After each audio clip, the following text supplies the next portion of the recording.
Hello again, we're on part 3. We're going to move on to the lung. The lung as an organ is related in Chinese medicine to the element of metal, as we know. To me, this is all about the concept of Po, a sharp mind, wit, intellect, alertness, clarity. The lung makes different sounds, expressive sounds, can be create an amazing sound from singing, opera, for example. Sounds are really important in Chinese medicine and can be proven to be healing. There is work by Japanese acupuncturists who prove that sound can affect the pulse of the body. In homeopathy, we know that Ignatia is a homeopathic remedy for grief. Grief is an injurious factor. It injures the lungs. Often when people become heartbroken, they can lead to comfort eating. Or they can choose to use caffeine to stimulate their minds and to keep them addicted to something. Chocolate and caffeine are working on serotonin and dopamine. There are many women and men in this world that battle with grief, and it's working against them. Everything is a battle. Conditions from the past trauma. Women and men can cover this up. And often some of the clients I treat, especially the women, they say they feel like screaming. So, metal, lung, and the large intestine. We're going to see a lot of this over the next few years in the clinics. People pretending that everything is okay. And we want to check the lung and the bowel. When the climate is cold, 2 out of 3 clients are going to have something wrong with the lungs. When the climate is hot, 2 out of 3 clients are going to have something wrong with their bowels. It is just the way it works. The kidneys, relentlessness, willpower, cowardice, fear, damage. The energy of the water, the kidney. We can have some people, as we know, are courageous, relentlessness. We have a spate of these young men and women who are doing extreme sports, and that's the jur has been distorted. Really, the jur relates to a warrior attitude, a protective nature. You will not be able to analyze these states in your clinic, because when we teach you in INMI, we get you to tune in and feel these states in your clients. It's a lot easier to do that than to try to feel it in the pulse.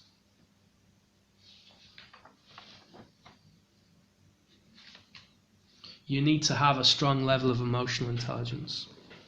You need to understand the concepts of shun, hun, yi, po, zhe, and deal with what's going on behind the scenes, especially if they're coming across as physically stuck. Remember, we just covered 2 main forms, the 8 principles and the 3 levels. If we look at meridians per se, for example, the heart meridian is supposed to dominate the blood and vessels. It's a motive force. It manifests on the face. The tongue is the mirror of the heart. It's also the heart is seen in the cuticles. Do the person have cuticles? If they don't, you can be guaranteed their circulation could be improved. Remember, 40% of blood goes to the head. Therefore, it makes sense that we say the heart houses the mind. It gives clear thinking. It helps us to recall. If not, then we have difficulty in sleeping. We have possibly dementia. Arterial sclerosis, a very common Western diagnosis, affects the heart and the lung. The tongue is generally seen as purple. The veins become tortuous. and this kills the heart eventually. The bowel and the kidneys will also shut down. If you see a blue tongue or blue toenails, you know this person is on the verge of checking out. Traditionally, Chinese would use fasting as a treatment for arterial sclerosis, and this was adopted by the naturopathic world also. I know from my own experience that even in a TCM or classical state, acupuncture has good results with strokes if it's caught early. But generally within 6 months you can have an amazing effects. I invite you to look at the work of Dr. Zhu, ZHU, who does a specific type of scalp acupuncture unseen anywhere else in the world. So, look at the heart, then look at the tongue. So use the tongue to check the condition of the heart. Use the lips to check the condition of the alimentary canal, the digestive system.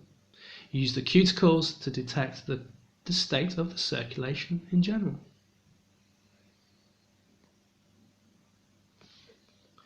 Remember, in females, the nipples are an extension of the lung, breast, and so we have the lung actually gets rid of fat, believe it or not. So if you're burning fat, it's because you are using your lungs more efficiently. So make sure that you're breathing properly. That's why exercise helps you to burn fat. It's the lung having to convert the fat into moisture and carbon dioxide and excrete it out. So the heart, the cardiovascular system, the lung are all very important in Chinese medicine. If you see blue nipples, if that's the way you do diagnose in your clinic, depending on the style of practice that you have, it's a congestive heart failure. Look for puffy ears and look for a diagonal crease along the earlobe. These are all signs that there is heart failure on the way. Generally, personally, I use the pericardium to treat the heart disease. I find it way more effective. And also from a classical perspective, I use kidney 1. As we know, kidney 1 is, if you read your textbooks, you'll see the effect that it has very strongly on the body as a whole. The liver. Well, the liver is really all about blood. Maintaining the free flow of qi, storing blood. Extremely important in pregnancy, in menstrual disorders, in conditions of dysmenorrhea, amenorrhea. A poor functioning liver can cause periods to stop.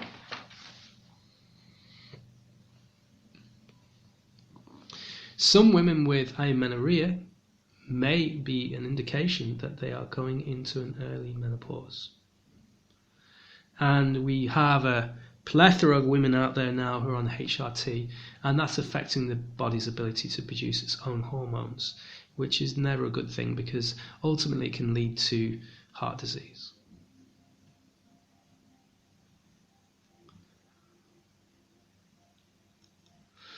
Heart disease and the liver can go hand in hand also, because we're now processing milk, fat, wheat, sugar, additives.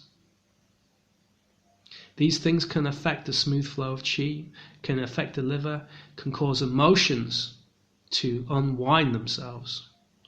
It can affect the brain chemistry. The liver poor function can create bloatedness. A relatively unknown syndrome is syndrome X. This is where the liver and the pancreas cannot communicate. There's mood swings. There's a high level of cholesterol. There are changes in the body. Any growth, any changes, any rapid changes in the body from skinny to fat, the liver is going to be involved. Syndrome X typically is a precursor to type 2 diabetes.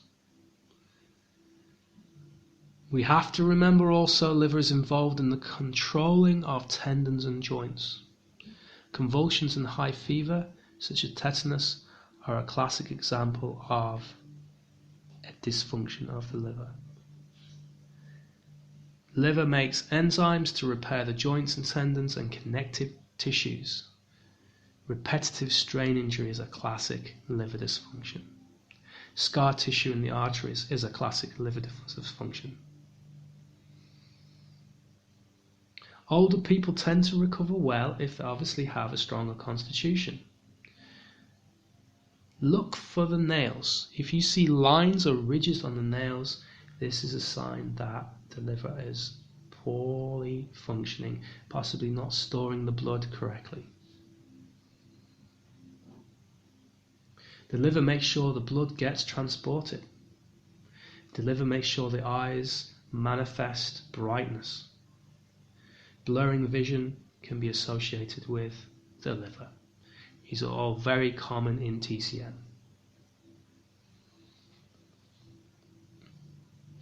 The spleen is related to the middle jaw, sits opposite to our liver. Think about it as governing and transporting and transformation of fluids. Anything like edema, or edema in the legs, a swelling fluid in the legs, poor appetite, gross malnutrition, anorexia are all going to have spleen involvements. Bleeding uterus, problems with hormonal imbalance, the spleen is going to be involved also. Believe it or not, in the TCM they talk about prostate issues being related to the spleen. The energy of the spleen is generally ascending, rising, moving, circulating, and the stomach is descending because it's rotting and ripening and descending the food down into the body.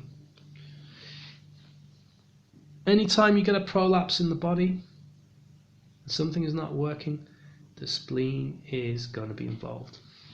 Prolapse, classically the uterus prolapse, hemorrhoids, bowel laxity,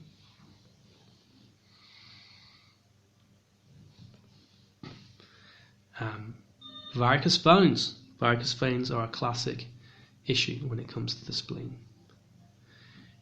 The spleen controls the blood in the organs and keeps them in the vessels. Bloody stools, uterine bleeding, you've got to treat the spleen. The forelimbs, weakness, muscles of poor tone, treat the spleen. If you look at the mouth, you can detect the quality of the spleen.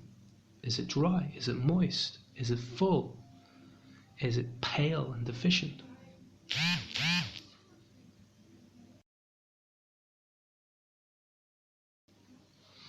We're going to move on and look a bit closer at the spleen because there's a lot of involvement in this. So we're going to look at that in the next chapter. Thank you for listening.